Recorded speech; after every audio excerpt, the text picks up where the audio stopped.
आपूर्यमाणमचल प्रतिष्ठम समुद्रमापः प्रविशन्ति यद्वत् तद्वत् कामायं प्रविशन्ति सर्वे स शांतिमाप्नोति न कामकामी। श्लोकार्थ विचार हो गया था, भाष्य चलेगा। आपूर्यमाणम, आसमन्तात् पूर्यमाणम,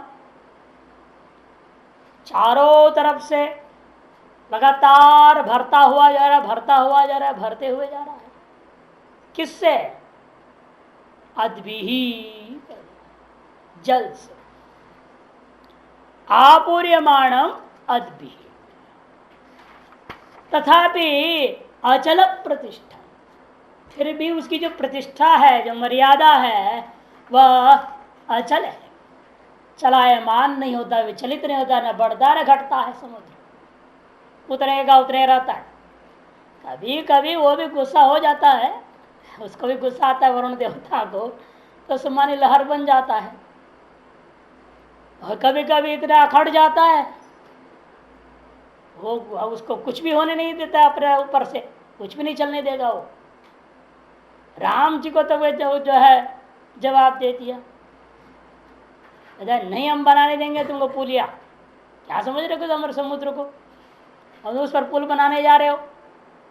नहीं बनाने दिया वरुण देवता ने। नाराज जब होने लगे राम जी, तब घबरा गया वो, फिर चलो ये रास्ता छोड़ दिया, चलो अब कर लो।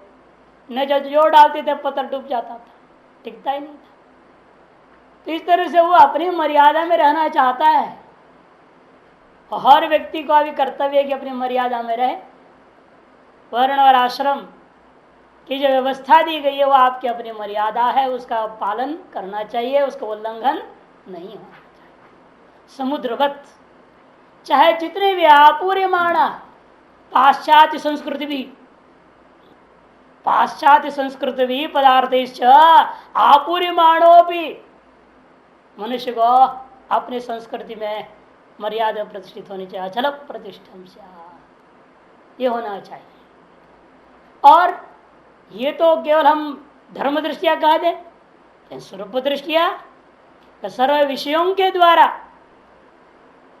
विषयों की बाढ़ आ जाए तो भी वह स्वरूप से विचलित नहीं होता। अचलतया प्रतिष्ठा अवस्थिति यस्य तम अचल प्रतिष्ठम। अचल प्रतिष्ठम की व्याख्या अचलतया, चलायमान न होते हुए प्रतिष्ठा बनाए रखता है, मैंने अपनी अवस्थिति को बनाए रखता है, जो उसका नाम है अचल प्रतिष्ठा। कौन है वो? समुद्रम। अब व्याख्या करते स्वयं, आप सर्वतो गताः प्रविशन्ति स्वात्मस्थम अविक्रम्य वसंतम यद्दत् तद्दत् कामाः। जिस प्रकार से चारों तरफ से बहते बहते आ रहे हैं जल, सर्वतो गताः आपः प्रविशन्ति स्वात्मस्थम अविक्रम्य वसंतम। फिर भी वह समुद्र अपने आत्म स्वरूप में, अपनी मर्यादा में अविक्रिय होकर के जिस प्रकार से रहता है, तद्वत यद्वत तद्वत, जिस प्रकार से वह है उसी प्रकार से आप क्या करें? कामाः विषय सन्निधौ अपि। कामाः मने विषय, चारों तरफ से सकल इंद्रियों का विषय सम्मुख आ जाने पर भी संबंधित होने के बावजूद भी इंद्रियों के साथ में सर्वतः इच्छा विशेषः यम समुद्रम इव आप अविकुर्वन्त प्रविशन्ति। चारों तरफ से इच्छा का विषय भूता विशेष है, कामनाएं, वे सारे के सारे जिस प्रकार से समुद्र में प्रवेश करता हुआ जल के समान जिस व्यक्ति को यम पुरुषम मुमुक्षुम अविकुर्वन्तः, विकार को न पैदा करते हुए प्रविशन्ति सर्वे आत्मनिएव प्रलीयन्ते। प्रवेश कर जाते का मतलब क्या? सब उसके आत्मस्वरूप में लय हो जाते हैं। न स्वाप्त वशन कुर्वन्ति, अर्थात विषयों के वश में नहीं चला जाएगा, विषय अपने वश में नहीं कर पाते हैं, किंतु इस आत्मा में सब लय हो जाते हैं। यथा लोष्ट आखणम ऋत्वा छांदोग्य उपनिषद में दृष्टांत दिया है। जिस प्रकार से मिट्टी का ढेला बड़ा पत्थर पर गया, सोचा इस पत्थर को मैं फोड़ दूंगा, चूर्ण चूर्ण बना दूंगा, लेकिन क्या होगा, तो मिट्टी का ढेला खुद ही चूर्ण हो जाएगा।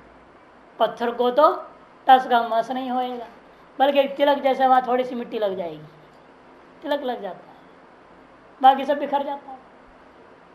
उसी प्रकार से इस आत्मा में अवस्थिति को प्राप्त करता हुआ जो निध्यासन करता हुआ दृढ़ अविद्या मात्र इदम सर्वम की भावना से सुदृढ़ विरक्त परम विरक्त जो पुरुष है, तक तेषणा वाला परम सन्यासी है, परमहंस है, ऐसे को सारे विषय आ जाए और सोचने हम इसको विचलित कर देंगे, दुनिया को सबको मैंने बिगाड़ा है तो इसको भी बिगाड़ दूंगा, ऐसे सोच के यदि विषय आते हैं तो विषय स्वयं नष्ट हो जाएंगे, आत्मा में लय हो जाएंगे, उनका पता भी नहीं चलेगा, तब पता नहीं रह जाता। जिस प्रकार सारी नदियां समुद्र में चली जाती हैं, इनका नाम और निशाना मिट जाता है, न इनका नाम रह जाता है, गंगा गंगा नहीं रह जाती है, वो गंगा का रूप भी नहीं रह जाता, नाम और रूप दोनों उस समुद्र में लय हो जाता है। उसी प्रकार से यह समस्त विषय आत्मा में ही विलीन हो जाते हैं। ऐसा जो मोक्ष जिसके अंदर सारे विषय प्रवेश करने पर भी उस विषयों का से सन्निधि में अविकृत होकर के रह जाता है, वह मोक्ष वह अवश्य ही मोक्ष को प्राप्त कर जाता है, शांतिम मोक्षम प्राप्त न इतर, दूसरा नहीं कर सकता ऐसे। दूसरा कौन नहीं कर सकता? कामकामी। जो कामकामी है वो मोक्ष को नहीं प्राप्त कर सकता, जो आत्मकामी है वो कर सकता है, क्योंकि आत्मा को उसने वर्ण कर लिया तो आत्मा उसको वर्ण कर लेता है। यमेवेश वृणोते, जो आत्मा को वर्ण कर, पहले हमें आत्मा का वर्ण कर लेना पड़ता है, बाद में आत्मा ही आपको वर्ण कर लेगा। तो एक बार आत्मा को वर्ण कर लिया फिर काम पूरा हो गया। जिसको आत्मा वर्ण कर लेता है उसके सामने आत्मा क्या कर लेता है? विवृण्वते तनुगुम स्वाम, अपने ही स्वरूप को खोल करके प्रकट कर देता है, मैंने आवरण भंग पूर्वक उसकी अनुभूति हो जाती है। अतएव तादृश पुरुष को ही वह प्राप्त होता है, न कामकामी। इतना मने कामकामी। कामकामी का मतलब क्या होता है? काम्यंती कामा। अब दूसरा व्यक्ति ने किया काम मने नौकरी। काम मने क्या होता है? लोग क्या कहते हैं, हमको काम ढूंढ रहे, काम नहीं मिल रहा है कहीं भी, ये काम है नौकरी। ये नौकरी की कामना करने वाला मोक्ष कहां से प्राप्त कर सकता है? ऐसे कथाकार ने व्याख्या किया। अब कथाकार लोग हिंदी संस्कृत से मिक्स कर देते हैं, उनको तो कोई फर्क पड़ता नहीं है, उनको तो एंटरटेनमेंट करना है, दुनिया को ना मनोरंजन करना है। काम कामी, काम की कामना करने वाला, नौकरी को चाहने वाला। बनारस में हमने देखा अच्छे अच्छे पंडित लोग क्या करते हैं, उसको बोले भगत लोग आए ना पूजा कराने के लिए, बोला कपड़ा हम समर्पयामी। कपड़ा अब कहा तो मैंने पूछा क्यों हो सकता है, मैं महाराज क्या करो, वस्त्रम कहने से तो समझते नहीं है, तो देहाती लोग हैं। और फिर पूछते क्या होता है, वस्त्र क्या होता है, बोलते हैं इसे हम सीधा कर दिया, कपड़ा समर्पयामी, पानी समर्पयामी, हाँ क्या करो फूलम समर्पयामी। अब अनुवाद करने की जरूरत नहीं है, समझ में आ जाता है उनको। आने का हाथ कर दिया तुमने, दूधम समर्पयामी, दहीम समर्पयामी, सब वैसे ही। बड़ा विलक्षण लोग थे, आते भी है ना सब जड़ बुद्धि वाले आ जाते, देहात के लोग भीड़ भीड़ भीड़ कर देते हैं। क्या करेगा पंडित भी बेचारा, किसको किसको समझाएगा। घृत का अर्थ घी होता है, घी समर्पयामी कर दो, छुट्टी करो, बस हो गया, समर्पण हो गया ना, क्या मतलब है, क्या जरूरत है? तो फिर समर्पयामी बोलने क्या जरूरत है? वो भी बोलने चाहिए संस्कृत में, आधा हिंदी आधा संस्कृत बोलने पर अपवाद है ना, ये हम कह रहे हैं। तो पूरे हिंदी में बोलो ना, या पूरे संस्कृत में बोलो, या पूरी उनकी देहाती भाषा पढ़ लो, उनकी देहाती भाषा बोलो। अरे हर भाषा में मंत्र होते हैं, हर धर्म ग्रंथ में मंत्र है, मुसलमानी मंत्र है, उर्दू में है, अरबी में है, ईसाई मंत्र है, अंग्रेजी में है, बौद्धों की मंत्र पाली भाषा में है। आप ही पूरी हिंदी भाषा मंत्र बना डालो, क्या दिक्कत है? लोग यहाँ जो शादियां तो केवल चौपाई पढ़ पढ़ के कर दे रहे हैं, पूरी चौपाई पढ़ेंगे, अंत में स्वाहा बोल, मैंने स्वाहा भी क्यों बोलते हो, चौपाई पढ़ो बोल देना डाल दो। स्वाहा भी संस्कृत में गाय को ला रहा बीच में, कहते नहीं नहीं वो इनको अच्छा लगता है, नहीं बिना स्वाहा है लोग कहते हैं होम ही नहीं हुआ, स्वाहा तो इनका कान में पढ़ना चाहिए। इसे सारा हिंदी बोल करके अंत में स्वाहा बोलेगा, शॉर्टकट। काम कामी, हमारे संस्कृत में काम कामी कर नौकरी कामी नहीं है, किंतु काम्यंति काम विषया तान कामयितुम शीलम यश स, उनकी कामना करने का ही स्वभाव है जिनका, उस व्यक्ति को कहते हैं कामकामी। वो व्यक्ति जो विषयों की कामना करने के स्वभाव वाला है, वह व्यक्ति नैव प्राप्त होती, उसको मोक्ष शांति प्राप्ति नहीं हो सकती है इत्यर्थः। यस्मादेवं, जिसलिए ऐसा है, इसलिए परम मोक्ष को करना क्या चाहिए, आत्यंतिक मोक्षा, तीव्र मोक्षा जिसके अंदर है, उसको क्या करना चाहिए। अंतिम यह है श्लोक उपसंहार कर रहे हैं व्रजेत किम का। विहाय कामान्यः सर्वान् पुमांश्चरति निःस्पृहः निर्ममो निरहंकारः स शांतिम् अधिगच्छति। विहाय कामान यह सर्वान, यह सर्व, यह पुमान, यह पुमान सर्वान कामान विहाय निष्प्रिय सन निरहंकार सन निर्मम सन चरति स शांति अधिगच्छति, वह शांति को प्राप्त करती। वाक्यान्वय हो गया। यह पुमान, यह माने किसको लेना है, परोक्ष प्रमित साधक दृष्टिया लक्षण श्लोकों को घटाएंगे तो यह शब्द का अर्थ हो गया परोक्ष ब्रह्म ज्ञानी, और प्रकृति का लक्षण के दृष्टिकोण से ले रहा हूं तो यह शब्द का अर्थ हो गया अपरोक्ष ब्रह्मानुभूत संपन्न अपरोक्ष ब्रह्मविद सिद्ध पुरुष है, वह पुमान है। पुमान शब्द का अर्थ यहां बहुत ही महत्वपूर्ण है। यह पुमान, पुमान का अर्थ क्या होता है, पुम अस्य स्थिति पुमान, पुम मने किम, पुमर्थम मोक्षम संपादितवान इति पुमान, अथवा पुमर्थम मोक्षम संपादित असौ स पुमान, जिसने संपादन कर लिया वह अपरोक्ष ब्रह्म ज्ञानी पुमान है। जो संबंध करता हुआ आगे बढ़ने की पूरा लगा हुआ है, अंतिम क्षणों में है, वह भी पुमान।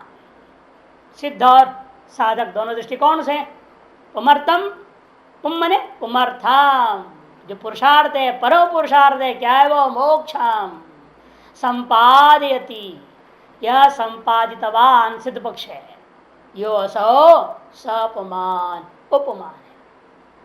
जो परम पुरुषार्थ मोक्ष को संपादन के लिए लगा हुआ है या कर लिया है, वह पुरुष है। बाकी सब हिजड़े हैं नहीं। बाकी सब क्या है, पुरुष थोड़े हैं, हिजड़े हैं, माया के पीछे घूम रहे हैं बेकार की। वही पुरुष पुरुष है जो परम पुरुषार्थ मोक्ष के लिए यत्नशील है। बाकी सब शरीर मात्र से पुरुष है।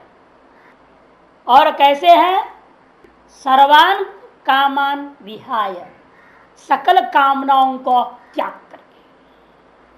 एक तरह से साधक के दृष्टिकोण से विचार करते हैं तो पूर्वोक्त योग का अधिकारी का लक्षण है यहाँ।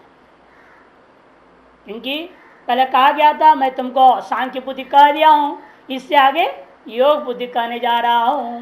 निष्काम कर्म जो कथन करने जा रहे थे उसी का फल क्या है, उसके अधिकारी को बताते हुए वह निष्काम कर्म योग सांख्य योग द्वारा मोक्ष को प्राप्त करने में प्रमुख साधन है। अतः उस अधिकारी का लक्षण भी ले सकते हैं। साधक लक्षण का मतलब निष्काम कर्मयोग का अधिकारी वह है जो सकल कामनाओं को त्याग करके परम पुरुषार्थ के लिए प्रयत्न करता हुआ पुरुष है, वही वास्तव में निष्काम कर्मयोग का अधिकारी है। जब ऐसा निष्काम कर्मयोग करते करते करते करते क्या हो जाता है, वह निष्प्रिय, स्पृहा रहित हो जाता है। स्पृहा रहित का मतलब क्या, विषयेभ्यो निर्गता स्पृहा सुखाशा यस्य स निष्प्रिय, विषयों से सुख पाने की जो आशा है वह निर्गत है, नष्ट हो चुका है, जिसके अंदर वह व्यक्ति को निष्प्रिय होगा। हाँ, लेकिन यहाँ वो नहीं लेंगे क्यों, कामनाओं को त्याग दिया, आगे निर्मम कह रहे हैं, अटैचमेंट के लिए ममा निषेध कर रहा है ना, ममत्वम ही अटैचमेंट है, निषेध निर्मम आ गया है, इसे निष्प्रिय निर्मम फिर पर्यावच हो जाएगा। इसलिए निष्प्रिय हम क्या लेंगे, सुखेच्छा सुखाशा विशेषु या सुखाशा भवती तम निर्गता यस्य ता निर्गता यस्य स निष्प्रिय, अतएव कामना को त्याग पाता है। बिना निष्प्रिय हुए वह सर्व काम को त्याग नहीं कर सकता। इसे सर्व कामनाओं के त्याग के प्रति हेतु बता रहा है निष्प्रिय। जब तक किसी भी विषय में किंचित भी आशा रह जाती है कि इससे मुझे सुख मिल सकता है, तो व्यक्ति कामना को त्यागेगा किसे, है ना। किसी भी विषय में लेश मात्र सुख की भी आशा हो तो व्यक्ति उस विषय की कामना कर बैठेगा, सर्व काम त्याग नहीं हो सकता। इसीलिए निष्प्रय में लेंगे हेतु भाव से, जो व्यक्ति ने विषयों में लेश मात्र सुख की आशा को नष्ट कर लिया है, त्याग दिया है, निर्गत हो चुका है, नष्ट हो चुका है, वह निष्प्रिय होने से वह सर्व कामान व्याय पुमांस चरति। यतः जिसलिए ऐसा हो जाता है तो उसके अंदर क्या होगा, दो चीज आ जाएगी, फलस्वरूप निर्ममत्व निरहंकारत्व आ जाता है। निर्ममत्व निरहंकारत्व का भी अर्थ क्या लेना है, किस तरह से लेंगे, क्योंकि मुमुक्षु है तो साधारण नहीं है और वह बिल्कुल अंतिम स्थिति वाला विद्या मात्र अनुसरण मान के चलने वाला आदमी है। अतएव जो है कि यहाँ पर विशेष लेना पड़ेगा, ब्रह्मैवहमस्मीति निरूढ़ आत्मत्व बुद्धि अभिनिवेशेन देहादिभ्य निर्गत अहम इत्यात्मिका बुद्धि वृत्ति सन निरहंकार, जिसने ब्रह्मैव अहम अस्मि ऐसा निरूढ़ मन अत्यंत दृढ़ आत्माभिनिवेश कर लिया, ऐसे करने से देहादियों से अहम आत्मी का जो बुद्धिवृत्ति थी वो नष्ट हो जाएगी। जिस व्यक्ति का ऐसा नष्ट हो चुकी है वह व्यक्ति निरहंकार। इसी प्रकार से निर्ममा उसका फल है। इसका तात्पर्य क्या है कि वहां निर्मूलता पूर्वक, निर्मूलता आत्म तादात्म्य ग्रंथि का जिसने उच्छेदन कर दिया, मूल सहित अविद्या सहित आत्मा का जो तादात्म्य देहादि के साथ जिसके वजह से अहम आत्मी का बुद्धिवृत्ति हो रही है, वह वृत्ति नष्ट कब होती है, जब इस आत्मा का शरीर आदि के साथ जो तादात्म्य अध्यास है, तादात्म्य अध्यात्मात्मिक ग्रंथि जब निर्मूल हो जाता है, कारण अविद्या सहित नष्ट हो जाता है, तभी निरहंकार हो जाता है। निर्मूलता अनात्म आत्म तादात्म्य ग्रंथि ही निरहंकार। अनात्मा का आत्मा के साथ तादात्म्य अध्यात्मता ग्रंथि निर्मूल हो गया है जिसका, वह व्यक्ति निरहंकार हो जाता है। कि तार्श अनात्मा आत्म तादात्म्य ग्रंथि ही अहंकार का कारण है।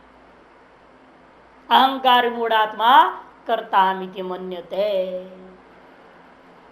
अहंकार से मूढ़ क्यों हुआ है, यह तादात्म्यासी अनात्मा रूपी अनृत है, आत्मा रूपी सत्य है, सत्य अनृत का मिथुनी भाव है, यह तादात्म्य है, वह तादात्म्याध्यास है, वही मुख्य कारण है अहंकार का। तार्श ग्रंथि का उच्छेद कर लिया है जिसने, उसको कहते निरहंकार। जब अहंकार चला गया तो तादात्म्य जो ममत्व का रह जाता है, देह, देह का धर्म, देह निरूपिता कर्म, देह की अवस्थाएं, इन सभियों से इत्यादि सभियों से निर्गत है ममता रूपा बंधात्मिका बुद्धिवृत्ति स निर्मम।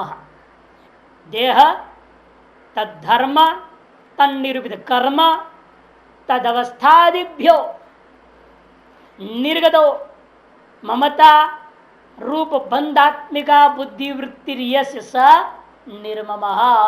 ऐसा बहुरी समास है, सब निष्प्रिय निर्ममा निरंकार सब जगह बहुरी समास है। ऐसा जो पुरुष है स शांति अधिगच्छति, वो शांति को प्राप्त करता है, दूसरा नहीं कर सकता। अतः सर्वान विषयान का तात्पर्य इसलिए कहना पड़ेगा, सर्वान कामान विहाय का मतलब बाह्यान आंतरान भी, आंतरेशु भी मनोराज्यादि रूपान वासनात्मिकांश सर्वान कामान विहाय, ऐसा सगल विषयों को लेना पड़ेगा। स शांति अधिगच्छति, वही व्यक्ति शांति को प्राप्त करता है।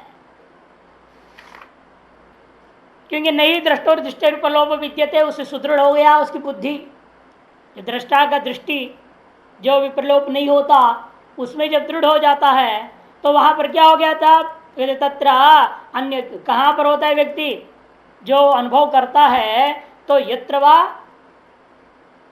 अन्यत इव स्यात्, बृहदारण्य कहती है यत्र वा अन्यत इव स्यात् तत्र अन्यो अन्यत पश्येत्, यत्र तो से सर्वमात्मभूत तत्के न कम पश्येत्। जहां थोड़ा सा भी अन्य भेद हो जाता है, अन्य इव अन्य के समान भी हो जाता है, यत्र द्वैतम इव भवति भी शब्दावली है, उदरम मंत्रम कुरुते, इस प्रकार अनेक प्रकार शब्दावली से कहा किंचित अपि भेद हो ही जाए फिर तो भगवान ही बचाए उसको, तो भेद के समान भी हो जाए कह दे इव। जैसे भेद के समान कहा हुआ स्वप्न में, क्या हालत हुआ आपका, भय के मारे भागा है जागृत में, वहां तो सब कुछ वही तो ना, कुछ भी है नहीं यथार्थ, लेकिन वहां द्वैत युव था, उसी का नतीजा भय आदि हो गया। और यह द्वैतम एवं है फिर तो क्या होगा आप सोच लीजिए। इसे कहते हैं यत्र वा अन्यत युव स्यात् तत्र अन्यो अन्यत पश्येत्, वह अन्य अन्य को देखने लग जाता है, तब कामना होती है। और यत्र तो अस्य सर्वम आत्मभूत, सब कुछ कहां लीन हो गया, आप पूरे माना अचल प्रतिष्ठान, सब आत्मा में लीन हो गया। आत्मभूत का मतलब क्या, सब कुछ आत्मा ही हो गया का मतलब है उसके अपना कोई अस्तित्व ही नहीं रह गया। सारा चित्र बनाया और चित्र सब मिटा दिया। एक मैजिक स्लेट आता था, आजकल भी मिलता होगा, मैजिक स्लेट बोलते थे उसको, आप लिखिएगा और उसके ऊपर एक कागज सा होता है, उसको हटा दो गायब, फिर लिखो, फिर हटाओ तो गायब। पोछने के लिए कोई कपड़ा सपड़ा की जरूरत ही नहीं, आप जब तक लिखते हैं वो पढ़ सकते हैं, उठा दिया तो गया छुट्टी। एक कागज ऊपर होता था विलक्षण, चिपक जाता था प्लास्टिक टाइप, तो लिखते थे। वो मैजिक स्लेट बोलते, क्या मैजिक, मैजिक कुछ नहीं था, वो तो बीच में क्या होता है हवा आ जाता है ना, ऊपर एक प्लास्टिक पन्नी जैसे थी, लाल लाल रंग से पन्नी डालते थे, उसे लिखेंगे तो क्या होगा, जहां जहाँ लिखे दब जाता था, वो चिपकता था नीचे, वो अक्षर जैसे दिखता था। उठा दिया तो क्या, फिर हवा घुस गया, गायब हो गया। कोई मैजिक नहीं है। उसी प्रकार यहाँ पर भी सब लय हो जाए, कहा गया सब अक्षर स्लेट में लय हो गया, ऐसा कह देने के समान है। आत्मा में लय हो गया, है नहीं, था ही नहीं। मायावी, इसलिए बार बार मायावी का दृष्टान, इंद्रजालिक दृष्टान देता ना बार बार वेदांत में। मायावी ने माया बनाया, क्या माया बनाया, मायावी का माया मायावी से भिन्न नहीं है, अभिन्न है। कहाँ है पता नहीं, माया नहीं दिखता है पूरा, उसके माया नहीं पकड़े में आती, लेकिन उसकी जो बनाए हुए चीज सब दिखते रहता है, लेकिन वास्तव में कुछ भी होता नहीं, क्यों दिखता है। लेकिन जब तक दिखाई दे रहा है तब तक लगता है सब सच्चा दिख रहा है। इसे सारा जगत को भी वो मायावी का माया कहा जाता है। इसलिए प्रकृति मायाम तो प्रकृति विद्या माइनन तो महेश्वर, इसलिए ईश्वर की सृष्टि भी माया ही है, झूठी कुछ है ही नहीं।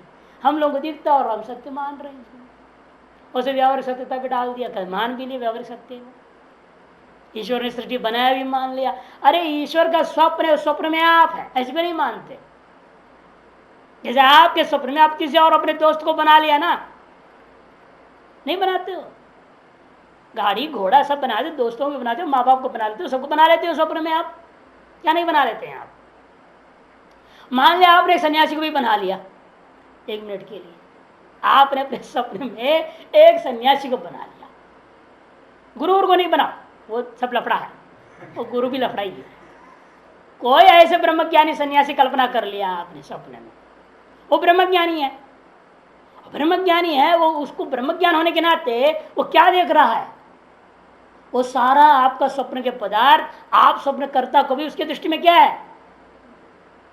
मिथ्या है नहीं। ब्रह्मज्ञानी है ना वो, इसलिए वो जानता है ये जो मैं जिसके स्वप्न में हूं ये सब झूठा है, और ये जो ब्रह्मज्ञानी शरीर वगैरह बना रखा है ये स्वप्न करता, स्वप्न का निर्माता, स्वप्न का पालयिता, स्वप्न का अंत विध्वंसक आप भी मिथ्या है, वो भी वो जानता है। और इसलिए आपके स्वप्न मिटने के साथ वो भी मिट जाता है। वैसे इस ईश्वर की माया में सृष्टि में आप ब्रह्मज्ञानी हो जाओ, क्या फर्क पड़ना है? तब कहेंगे आप भी अरे तो ईश्वर भी है नहीं, मिथ्या है, झूठी कल्पना किया हुआ है, उसके स्वप्न है, उस स्वप्न में हम अपने आप को ब्रह्मज्ञानी बने घूम रहे हैं। जिन्हें स्वप्न मिटेगा वैसे ना ब्रह्मज्ञानी रह गया, ना संसार रहेगा, ना वो ईश्वर स्वप्न करता ही रह जाएगा। किसके लिए रहेगा वो? इसे कहते हैं यत्र तो अससरम आत्मैवभूत तत्के न कम पश्य। तब किसे किसको क्या देखेगा वो? इस प्रकार से विद्या और अविद्या का भेद व्यवस्था को ध्यान रखते हुए श्लोक में यहाँ पर कह दिया जा रहा है, सारी व्यवस्था दिया जा रहा है कि वास्तव में जो है वो सब कुछ त्याग दिया है, आत्म स्वरूप में लीन हो गया है, स्थित हो चुका है। इसलिए वह निरहंकार, निर्मम और निष्प्रिय हो गया पुरुष, वैसा पुरुष शांति में आपनोति अधिगच्छति। भाष्य विहाय परित्यज्य कामान, कामनाओं को त्याग करके यह सन्यासी, जो यहां देखो भाष्कर क्या बोल रहे हैं, सन्यासी। ऐसे जगह में यति भी नहीं बोल रहे पहले से, और यस्य मने यते है, यह मने यति ही बोलते थे, और यहाँ यति यति नहीं, यत्नशील भी नहीं, अभी वो सन्यासी हो गया। यति प्रयत्न धातु है ना, यति मने यत्नशील। हाँ भैया यत्न तो नहीं करना है ना, कोई विधि नहीं है, कोई यत्न नहीं है, इसलिए वो सन्यासी है, सम्यक सर्वन्यास हो चुका है, इसे सन्यासी है। सर्वान मने अशेषत कार्त्स्नेन पूर्ण रूपेण त्याग करके चरती, फिर भी व्रजेत, किम व्रजेत का उपसमार है ना, चरती, फिर भी चलता फिरता रहता है, घूमता फिरता रहता है। का मतलब जीवन मात्र चेष्टा शेष पर्यटित, प्रारब्ध क्रमवशात जीवन मात्र चेष्टा शेष को लेकर के वह प्रवृत्त होते रहता है, ये इसका अर्थ होगा। शरीर यात्र मात्रार्थे प्रारब्ध कर्माक्षिप्ते कौपिनाच्छादनादो मम इदमित्यभिमान वर्जित सन यह पुमाशरती। मधुसूदनी नीचे से तीसरी पंक्ति देखो, वहां शरीर यात्रा मात्रार्थे, शरीर की यात्रा मात्र के लिए भी प्रारब्ध कर्माक्षिप्त भी है, कोई विधि विधान के अधीन नहीं, कौपिन आच्छादन आदि में मम इदमित्याकर अभिमान रहित होकर के, प्रारब्ध में है तो कौपिन आच्छादन है, नहीं तो वो भी नहीं है, कोई फर्क नहीं पड़ता उसको। तभी तो संन्यास विधि में क्या कर दिया, नंगा करके छोड़ देते, जाओ उत्तर दिशा में चले जाओ, फिर वहां को खड़ा कर रोक देते, अरे आ जाओ आ जाओ, अभी तुम इतना पक्का नहीं कच्चा मामला है, लंगोटी पहन लो, वस्त्र दे दिया जाता है, लंगोटी वोटी पहना दिया जाता है, पहनो भाई। नहीं तो बस संन्यास दीक्षा हुआ, उसका मतलब वहीं से उसको गंगा तट से ही छुट्टी, नंगा जाओ, हिमालय चले जाओ। जात धरो शब्द है वहां दीक्षा प्रकरण में, जात धरो उत्तरम प्रजेत, जात धरो करके उत्तर दिशा चले जाओ, एक गुरु आदेश देता है। फिर एक आचार्य को वहां पठाए रखता है वो खड़ा रहता है उधर, अरे तू कच्चा चेड़ा है, आ जा इधर, तू जाएगा वहां लठ बजेगा, कहीं बैठे खाएगा, तेरी बस की बात है नहीं है? गड़बड़ कर लेगा, इसलिए आ जाओ। फिर उसको कहें लंगोटी व धोती होती सब दे देंगे, पहनो। इसे ज्यादातर संन्यास दीक्षा रात्रि अंधकार में करते, 3 बजे से करते, जब कोई रहेगा नहीं। तो इसलिए कहते हैं कि वो कौपिन आच्छादन आदि में भी मम इदम इत्याकार का अभिमान वर्जित, यह पुमाशरती प्रारब्ध कर्म वशे न भोगान भुंक्ते, प्रारब्ध कर्म के वजह से भोगों को भोग रहा है। यादृच्छिकतया यत्र क्वापि गच्छति, वाह, अतएव अथवा दूसरे अर्थ यादृच्छिक देहा प्रार्थ कर्मानुसार नहीं, ईश्वरीय संकल्प से है, ईश्वर संकल्प से प्रार्थ कर्म है, अतः उसके अधीन होकर के जहां तहां जाएगा, उठेगा, बैठेगा, सोएगा, कोई ठिकाना नहीं उसका। अनिकेत सन, ऐसा भी हो सकता है। वाक कह दिया। अभाष्य निस्पृहा शरीर जीवन मात्र भी निर्गता स्पृहा यस स निस्पृहा। देखिए शरीर के जीवन मात्र भी निर्गता स्पृहा यस्य, शरीर के जीवन मात्र में भी इच्छा नहीं रह गई है, मैं जिंदा रहूं यह इच्छा नहीं, मैं स्वस्थ रहूं यह भी इच्छा नहीं, किसी भी प्रकार की इच्छा नहीं रह गया। शरीर की जीवन की यात्रा के विषय मात्र में भी उसके अंदर इच्छा, भाष्यकार में किस प्रकार स्पृहा को इच्छार्थ में ही ले रहे, इसलिए यस्य सा निष्प्रिय सन निर्मम इति ममत्वर्जित। निर्मम से क्या हो गया?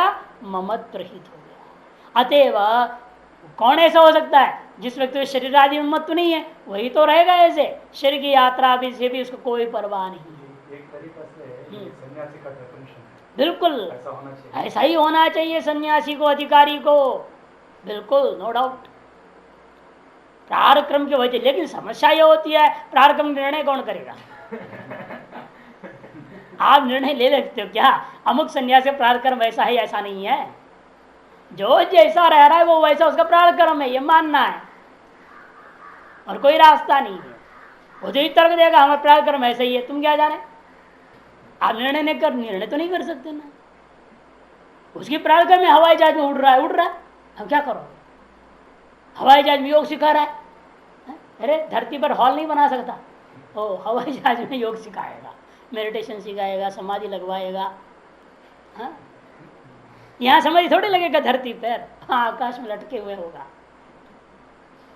उसकी प्रारक्रम है। और वो साधकों की अपनी वैसी प्रारक्रम, वो दे रहे हजारों डॉलर देके जा रहे हैं, उसमें हो या ना हो, आने के बाद तो इज्जत रखने बोलना तो पड़ता, कुछ कुछ हुआ।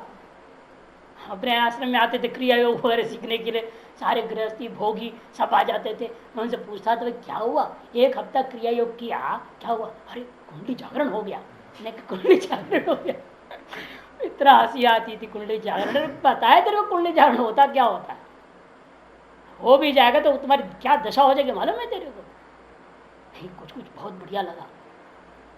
मैंने कहा ऐसा बुद्ध ऐसे ही बोलते रहते। मैंने एक ऐसे है जो हमारे गुरु जी की जब प्रवचन होता ना, गुरु पूर्णिमा में लाखों इकट्ठा होते थे, पंडाल लंबी चौड़ी, और गांव के लोग सब आए थे, बिहारी सियारी सब भर जाते थे, दुनिया भर के। मैंने गांव को पकड़ के पूछता था क्या बोले गुरु जी? इतना बढ़िया प्रवचन बोले। अरे अंग्रेजी में बोला, तेरे को शब्द भी है मालूम नहीं है। एक शब्द का अर्थ भी पता नहीं हो सकता। कहते बहुत बढ़िया प्रवचन था। अरे कुछ तो बताइए, एक पंक्ति का भी कुछ तो तुमको समझ में आया? क्या बताऊं आपको, इतना आनंद आया। यही बोलते रहेगा। ऐसे दुनिया है,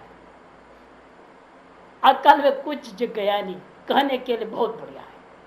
जैसे हमारे पाठ में लोग बहुत आते हैं ना, तो कहता है बहुत बढ़िया पढ़ाता है। क्या पढ़ाता है? कुछ गया ही नहीं अक्ल में, पूछने को जवाब नहीं आता तो फिर क्या गया अक्ल में? कहने से थोड़ा होता है, प्रैक्टिकल में कठिन है। इसीलिए हम लोग सन्यासी को देख करके हम निर्णय नहीं ले सकते हैं कि वास्तव में अपने संकल्प से जी रहा है या इसकी कोई इच्छाएं हैं। ये इच्छा भी प्रार्थ के कर्म की वजह से, वो ना भी भोगान ढूंढते प्राकृतिक कि प्राग कर्म की वजह से। इसलिए तो पंचदशी में क्या किया? 3 प्रकार इच्छा बताया सन्यासी है ना। क्या क्या बताया है? अनिच्छा प्रारब्ध, परेच्छा प्रारब्ध, स्वेच्छा प्रारब्ध। अभी निर्णय लेना कठिन होता है, स्व संकल्प पूरा कर रहा है क्या स्वेच्छा प्रारब्ध है, या परेच्छा प्राप्त से हो रहा है, या अनिच्छा प्राप्त से हो रहा है। कैसा विभाजन करोगे इसको? बोलने के लिए शब्द तो वो भी यही बोलेगा, मुझे रोटी की इच्छा है, यही तो बोलेगा। प्रारक्रम वजह से यदि वो बोलता है तो यही तो बोलेगा, मुझे भूख लगी है। थोड़ी लगेगा मैं ब्रह्म हूं, तुम खिलाओगे तो खाऊंगा। ऐसा कर आपके घर पे बोलेगा क्या? बल्कि आजकल के माँ तो फोन से मेन्यू तय कर देते हैं, क्या क्या बना के खिलाओगे आज, पूछते कि नहीं पूछते, मेन्यू पहले से तय हो जाता है। अब क्या कहें उसको, स्वेच्छा प्राप्त खाना पड़ेगा। अब सन्यासी ये तो नहीं कर सकते बड़ा कामी है, भोगी है, ये कहता है पराठे बना, वो बना, वे बना बोल रहा है, ऐसा अर्थ तो नहीं लगाओगे। व्यवस्था का सवाल है यार, क्या करें, वस्त्र का इज्जत रखना है। और कल आप गुरुजी आपको बोल दिया वैसे तो क्या कर लोगे, मुसीबत खड़ा हो जाएगा फिर। आज तुम दूसरे साथ को कह रहे हो, कल गुरुजी आकर के बोले लग जाए मुझे पकौड़ी भर के खिलाओ, तो क्या कहोगे आप उसको? आपको कहना पड़ता है। इसलिए सभी साधुओं के बारे में ऐसे समझो प्रारब्ध है, छुट्टी पाओ। क्यों हम उसके डायग्नोसिस करने जाए, डिसेक्शन करने जाए, देखा है कि क्या प्रारब्ध है कि क्या है क्या नहीं है। अरे वो जन उसके कर्म जानो, अपने कर्म करेंगे। आया है मांगा रोटी तो रोटी खिलाओ, पकौड़ी मांगा तो पकौड़ी खिलाओ, छुट्टी पाई, हमने अपना पुण्य कमाया, वो जन उसके कर्म जानो। इसीलिए भगवान कृष्ण ने भागवत में तो 10 बार कह दिया है, सन्यासी को तो छोड़ो, ब्राह्मण का भी डिसेक्शन नहीं करना, डायग्नोसिस नहीं करना।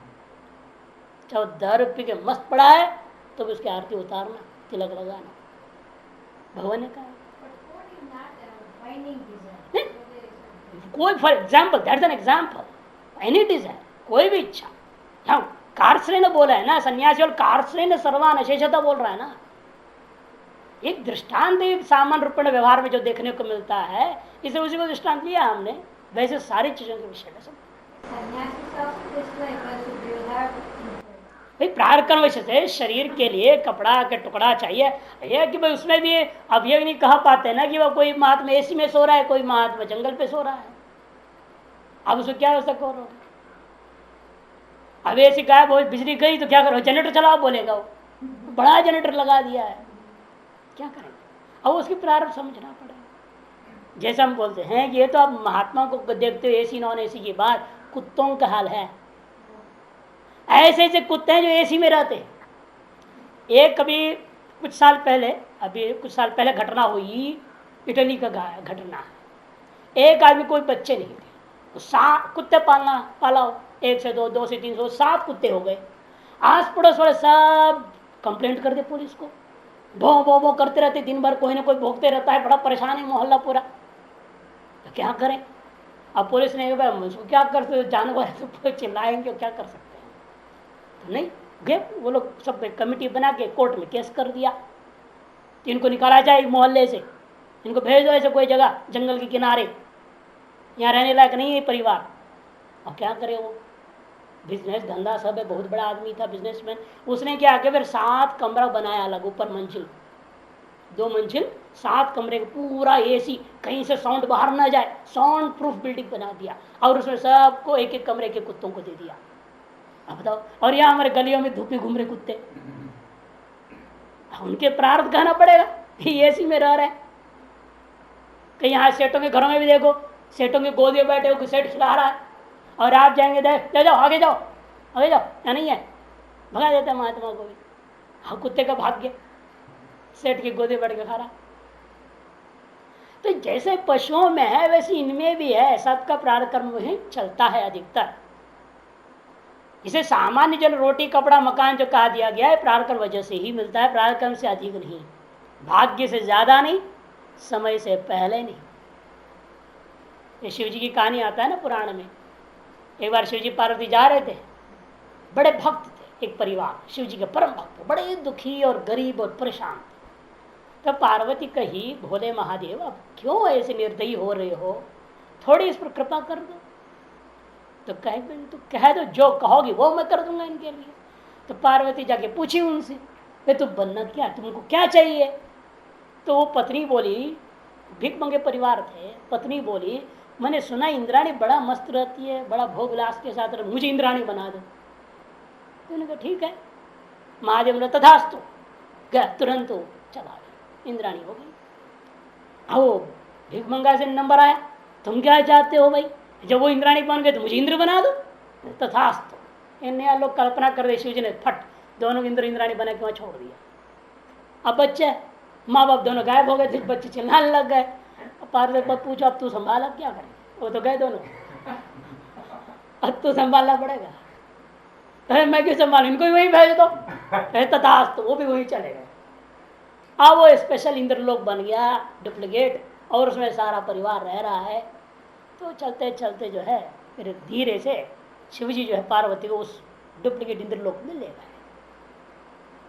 और जैसे उन्होंने देखा शिव पार्वती को, सब आके पैर पकड़ने लगे पार्वती का। माए क्या कर दिया आप, बेकार कर दिया काम हमारा। क्यों, क्या हो गया? अरे वहां ना गिल्ली डंडा खेलने को है नहीं, गोली खेलने को है नहीं, कुछ भी नहीं, न सूखा रोटी मिलता है, संकल्प करो जरा घी में भरा हुआ खीर मिलता है। अरे हमको तो सूखा रोटी खाने का भीख मांग की आदत हो गया, यहाँ से बीमार हो गए, देखो बच्चे सब खा कर बीमार हो रहे हैं, ये हमको बस वापस कर दो वहीं पे। शिव जी ने देखा तथास्तु कर दिया, तुरंत सब भीख मांगे हो गए वापस बैक टू पेविलियन, परिवार पूरा वैसे के वैसे। तो प्रारब्ध कर्म को कौन काट सकता है? इसलिए कहते हैं कि पुरुषार्थ मत करो। इसलिए मुक्ष सन्यासी का काम है पुरुषार्थ न करते हुए प्रारब्ध कर्म पर छोड़ दे, संकल्प न करे। ऐसा रहता ममत्व वर्जिता शरीर जीवन मात्रा क्षिप्त परिग्रहे भी, देखो शरीर की जीवन मात्र से आक्षिप्त परिग्रहे अपि, इसी का उन्होंने कहा कौपिनादिशोपि, व्याख्या किया था टीकाकार ने। अभिनिवेश वर्जिता, ममत्य अभिनिवेश रहित है, निरहंकार। निरहंकार का मतलब क्या? विद्यावत्वादि निमित्त आत्म संभावना रहित।